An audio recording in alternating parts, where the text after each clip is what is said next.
خان صاحب سے بھی کہا تبدیلی لانی ہے تو پہلے اسے ایوان میں لائیے، جہاں کسان کی نمائندگی کسان نہیں جاگیردار کر رہا ہے، جہاں مزدور کی نمائندگی مزدور نہیں سرمایہ دار کر رہا ہے، جہاں پر عام پاکستانی جن کے لیے قانون بننے ہیں وہ نہیں خاندان بیٹھے ہیں۔ پاکستان کا مقدر یہ جاگیردارانہ جمہوریت، یہ موروثی سیاست اور خاندانی حکومتوں کے ذریعے تبدیل نہیں کی جا سکتی۔ جب تک عام پاکستانی قانون بنانے والی اسمبلیوں میں نہیں پہنچے گا وہ پاکستانی، وہ 98% پاکستانی کہ جس کے لیے یہ قوانین بنانے ہیں، تو بھائی جس نے کبھی لاڑکانہ کے مچھر نے جس کو کاٹا ہی نہ ہو، کبھی وہاں کے نلکوں کا پانی ہی نہ پیا ہو، اور وہاں سے منتخب ہو کر وہ کن کے لیے قانون سازی کرے گا؟ وہ جس نے بس پہ لٹک کے سفر نہ کیا ہو، ٹیوشن پڑھا کے اپنی تعلیم مکمل نہ کی ہو، لائن لگا کر بالٹی میں پانی نہ بھرا ہو، وہ عام پاکستانیوں کے لیے کس طرح کے قوانین بنائے گا؟ جواب دینا جو لوگ اسمبلیوں میں ہیں، جہاں قوانین بنتے ہیں، وہ کیا کر رہے ہیں؟ ہم تو کہہ رہے ہیں نا، چاہے خان صاحب ہوں، چاہے زرداری صاحب ہوں، چاہے شریف صاحب ہوں، ہم ان کی موجودگی میں کہتے ہیں جناب عالی، اور قانون ساز اسمبلیوں میں اکثر کی گردنوں میں ضمیر برائے فروخت کی تختیاں۔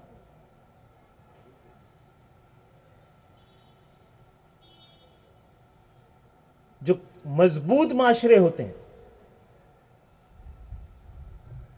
طاقتور معاشرے ہوتے ہیں، وہ کمزور لوگوں کے لیے، کمزور طبقات کے لیے، غریبوں کے لیے، معذوروں کے لیے، مجبوروں کے لیے، عورتوں کے لیے، اقلیتوں کے لیے، بچوں کے لیے، مزدوروں کے لیے، کسانوں کے لیے، ان کے تحفظ کے لیے قوانین بناتے ہیں۔ کیا ایسا ہمارے معاشرے میں اور ہمارے ملک میں اور ہماری جمہوریت میں ایسا ہو رہا ہے؟ اور جو کمزور معاشرے ہوتے ہیں، وہ طاقت کے لیے، طاقتوروں کے لیے، طاقتور طبقوں کے لیے، جاگیرداروں کے لیے، سرمایہ داروں کے لیے، ان کے تحفظ کے لیے قوانین بناتے ہیں۔ الحمدللہ آج پاکستان کے ایوانوں میں ایک کونا تو ایسا ہے جہاں پر عام پاکستانیوں کو بھیجا گیا ہے، اور بار بار بھیجا گیا ہے، اور یہی ہمارا سب سے بڑا جرم کہلایا ہے۔ میں اکثر کہتا ہوں،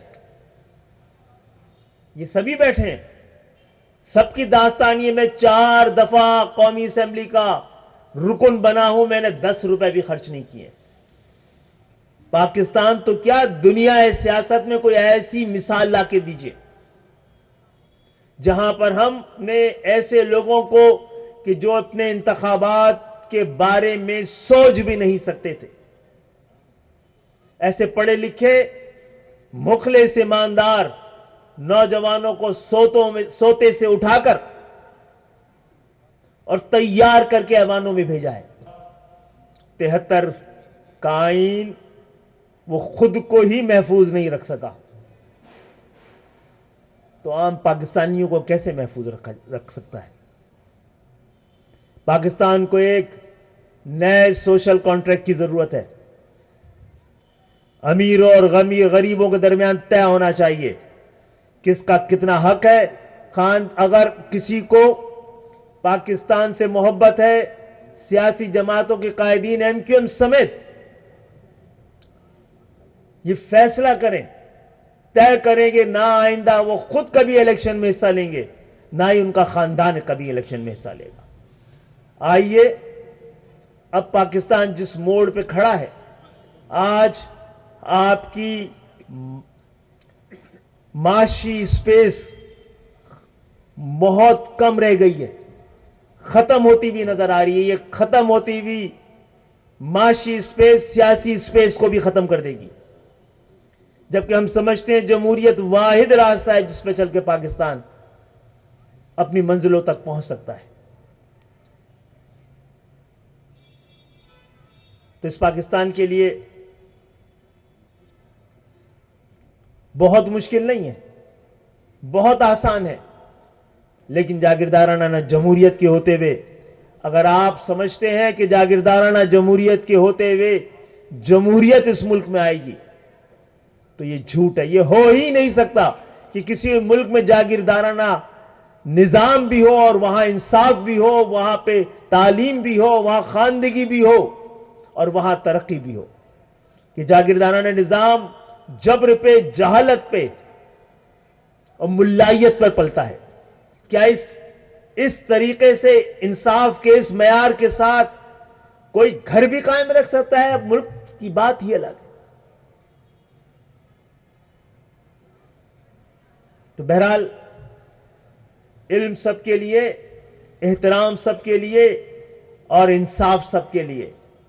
یہی ہوگا تو یہ ملک آگے کی جانب بڑھ سکے گا. کے قیام کے لیے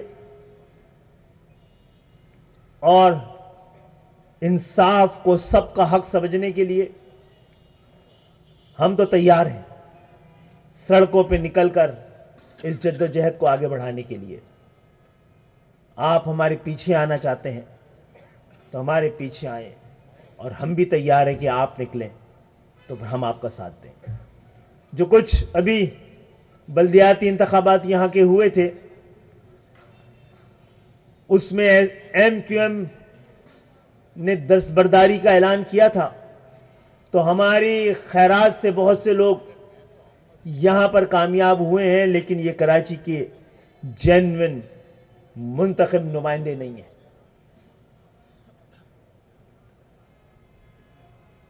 ہم یہ سمجھتے ہیں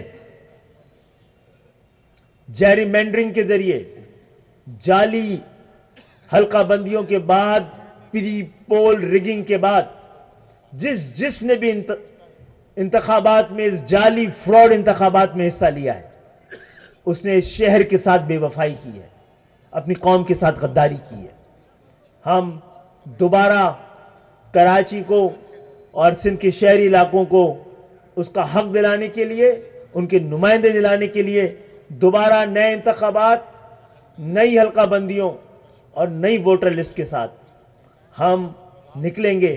اور آپ سب کو بھی دعوت دیتے ہیں، آئیے جمہوریت اور انصاف کے لیے ہمارے ساتھ مل کے لڑیے.